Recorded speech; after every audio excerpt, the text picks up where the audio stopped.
It is Monday, start of a brand new week. Very close to a brand new month, and we're very close to a brand new year. Personally, I'm not big on New Year's resolutions.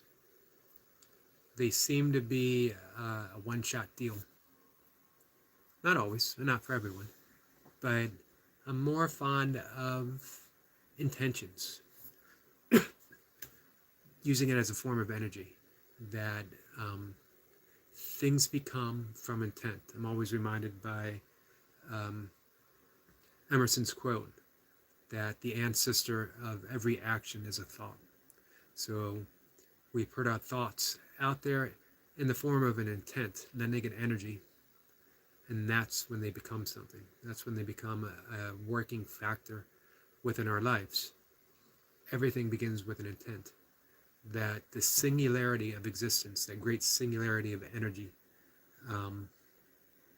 before there was anything else, before there was even a glimmer of the universe, there was that singularity of energy that we could otherwise call a singularity of intent. That at some point, the universe was inspired, or that singularity was inspired, and the universe became. Absolutely amazing to consider that it became from the absolute nothingness of what it was, and in its expansion created time and space as it was needed.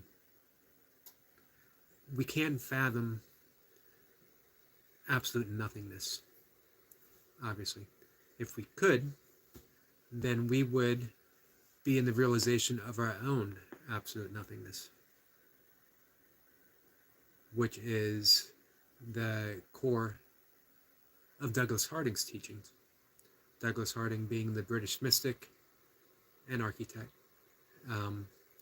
who discovered that he had no head, discovered that we all have no head. It was a form of Dzogchen, the Buddhist mystical teaching, pointing out our own emptiness, so that we can also discover, as stated in the Heart Sutra, that emptiness is the potentiality for the fullness of everything. Our friend Destiny Forever Walks, PhD, is here. Happy Monday and blessings, Eric. How are you today? No questions at the moment. I am here listening to your forum. Thank you. I appreciate that. And I'm doing pretty well, actually. It's a good Monday, good start to the week. Got my burpees in. Got 2 walks in. I got 2 sessions of yoga in. I've got my first session of meditation first thing in the morning, as soon as I wake up, which is 3 o'clock in the morning. And then when we're done talking here, I'm going to do my second and sort of last meditation, my last serious meditation. I'd like to spend a few moments before bed in contemplation, which is a different form of meditation. So, headlessness, Douglas Harding, pointing in this direction, that we've never seen our own head. We've never seen our own face. We've seen reflections, we've seen photographs, we've heard descriptions, maybe a drawing, maybe someone did a caricature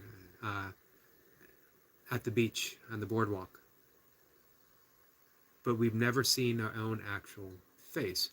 If we look down, we might see the edge of our glasses, we might see the start of a mustache for some, we might see the tip of our nose, we might see our lips if we push them out.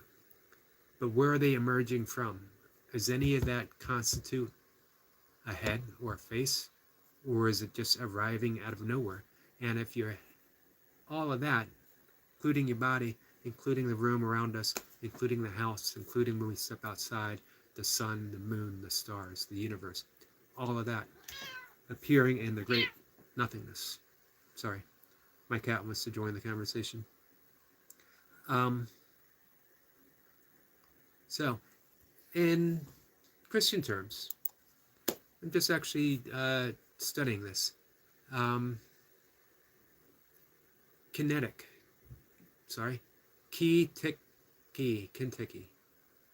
Kenotic. It's going to take me a while to get that. Kenotic. Kenotic is the emptying of self. Christian theology, it is the emptying of self to be filled with the ground of being, to be filled with God, Christ consciousness. It's a beautiful description, and it is the same as the Buddhist Heart Sutra, and it's the same as Douglas Harding pointing at the headlessness, and that in that headlessness we find our own and the world's inherent emptiness, and yet that emptiness itself serves as capacity for the world to arise, for life to be. Destiny says, I love meditating when I'm out into nature. Did nature bring some type of feeling when you're outdoors connecting to her?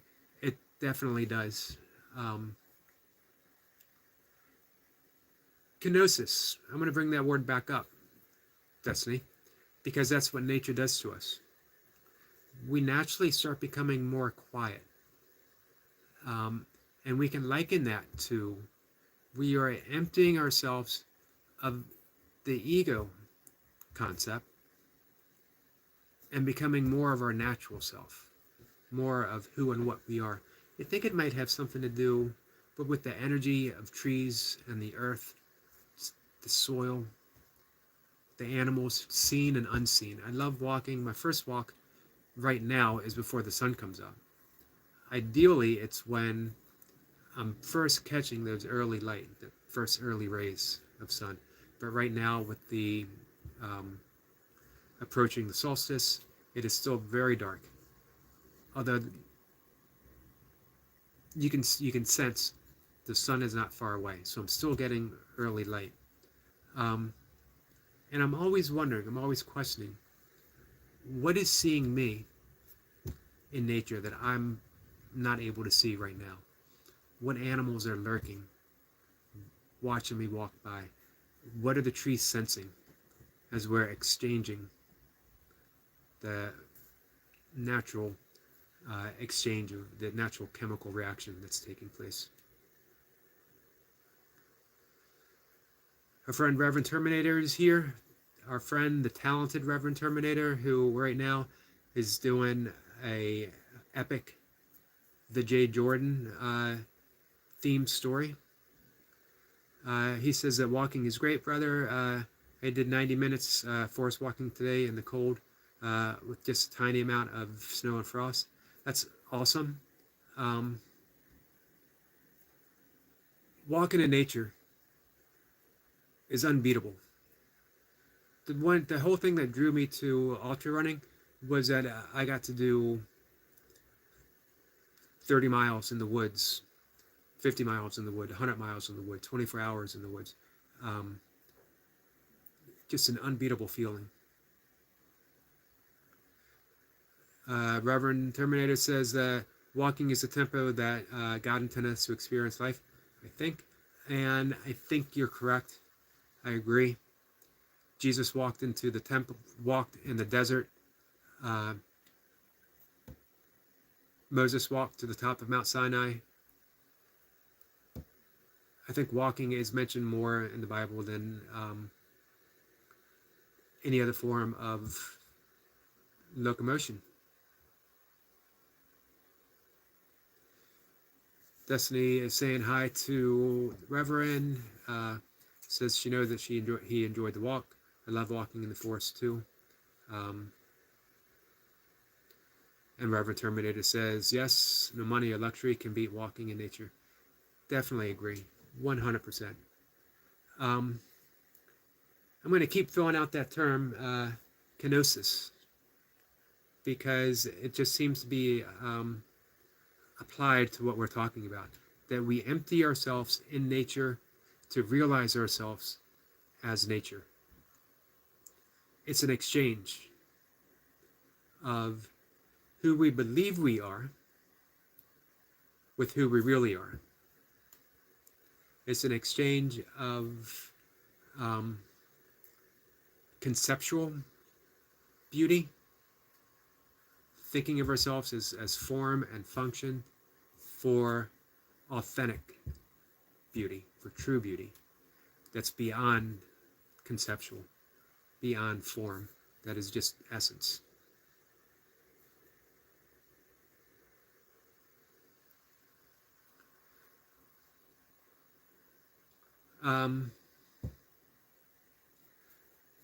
Let's see. Reverend says, yes, modern tempo is doing something with our souls, for sure.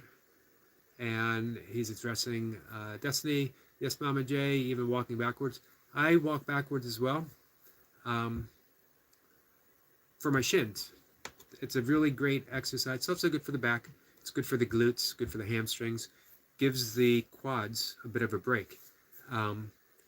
And really, if you have any shin splint issues, walk backwards for a while. And Destiny says, Eric, what about grounding? When you're into nature, do you do that barefoot? I actually walk and run in barefoot shoes, my Vibram 5 fingers. It's still a layer, but not as much, and I can feel the earth beneath my feet. And given the opportunity, I put my hands on trees, feel the energy. I concentrate quite a bit on my breath when I'm outside. Breathing through the nose, feeling not just the air, but feeling nature itself. It's more like being breathed. Instead of me being the conscious, energetic structure of the breath, I surrender it and allow myself to be breathed by nature, to join the trees in that great photosynthesis, as if it's just one breath, the universe itself. I'm making breathing motions with my hand that no one can see. As if it's just one motion, the universe breathing, expanding, contracting, and I'm simply part of it. I'm simply part of that great, great breath. And we can liken that to, we've talked about this with the Reverend before, we can liken that to the breath of God. That we are formed from clay, inert objects, molded by the very elements of the universe, but without life until the breath of God animated us. And we can liken the breath of God to prana, which is the yogic, Vedic energy, the divine energy, that subtle energy that animates all of life. Everything possesses prana in various amounts. When we get out in nature, we increase. We are absorbing prana from everything. We're like magnets, drawing it in, but we're also giving it back. We're in an exchange with nature. When we're on a city street, we're in exchange as well, but it's a lopsided energy, and I think we're thrown off balance a bit. When we're in nature, it's a more even exchange. It's a more even breath.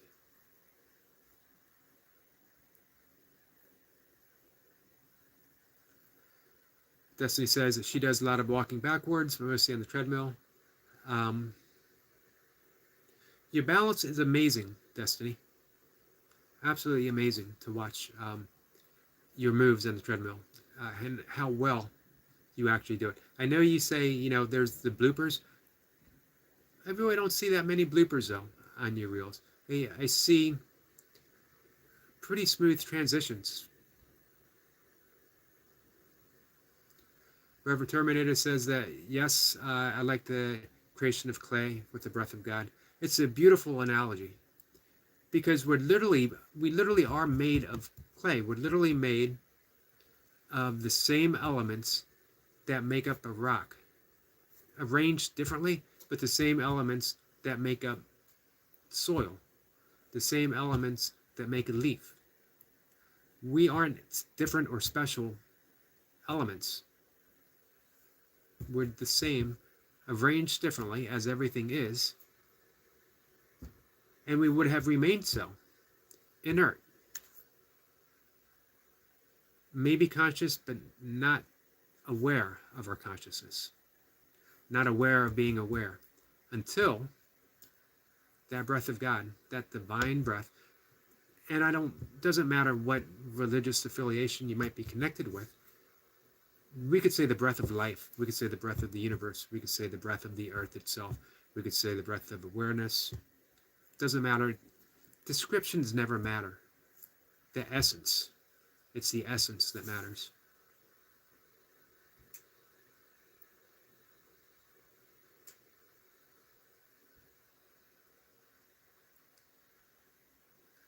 Reverend says that Destiny is very agile. She certainly is. You can see the J got it from you. Who is very agile as well and quick with the jabs.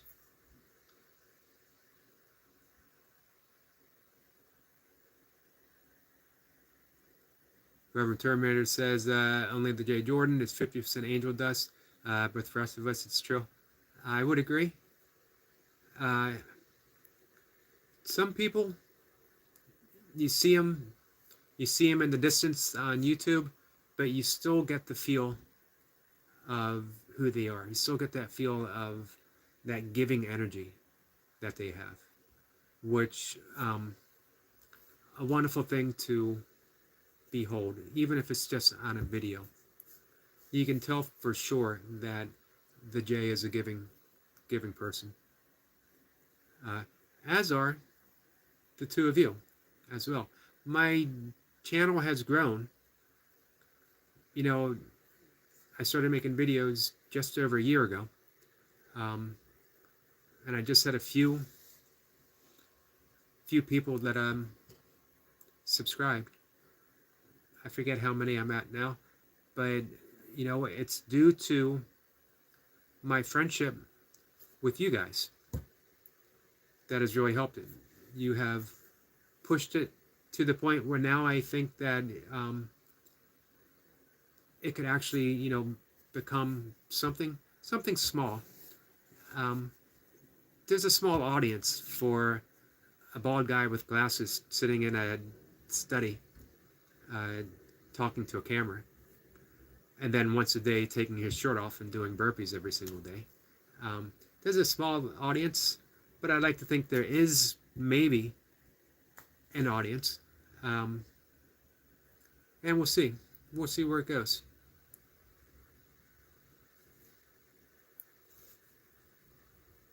Reverend Terminator says, yeah, I think our spirits connect through a video and interacting even if our bodies are far away. I think so as well. I agree 100% with that, because it seems that alike in spirit, we're all drawn to have these conversations with each other, that we may be very different in all kinds of different ways, various ways, but we're alike in spirit, and that draws us to have these conversations with each other and support each other. Destiny says that she believes the J is made of stardust. Definitely magical. And you gotta appreciate the magical people in the world. They give you hope. They give you hope for our potential. Reverend says, yes, sir. Thanks for the chat. I must holler now. Thanks for stopping by. I appreciate it. Looking forward for more chapters in the J Jordan story. Yesterday, I talked quite a bit about depression and anxiety, panic attacks, and how they tend to worsen during this time. Colder days, less light, more hectic pressure of shopping and buying and rushing to and fro. The things that we can do to make it a little better for ourselves. It ties in with this conversation quite a bit. Spend some time in nature. Take the time, even though it's cold, find a way to enjoy the cold. That's become tough for me lately. In the last few years, you get older, cold's a little harder on the body.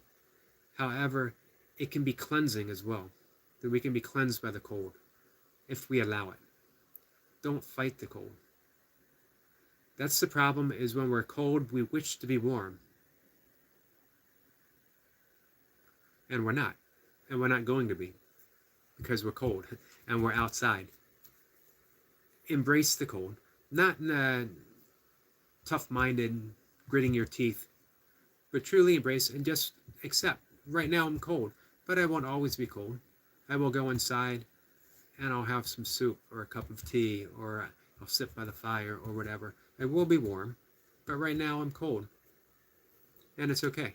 It's okay to be cold. Destiny says that we are divinely connected. Robert Terminator, we are one. That's a key expression at the end, Destiny. We are one. Because a lot of times when we think in terms of our connection, it implies a slight separation, like a jigsaw puzzle. Separate items that somehow fit together. But when we get down to it and we say that we are one, there's no separation implied whatsoever. It's seamless, which is key to a jigsaw puzzle. When you look at it when it's finished, it doesn't look like pieces anymore. You see the seamlessness of it all. I absolutely love that word, seamless. So I love when the conversation as well turns towards nature. All of these subjects.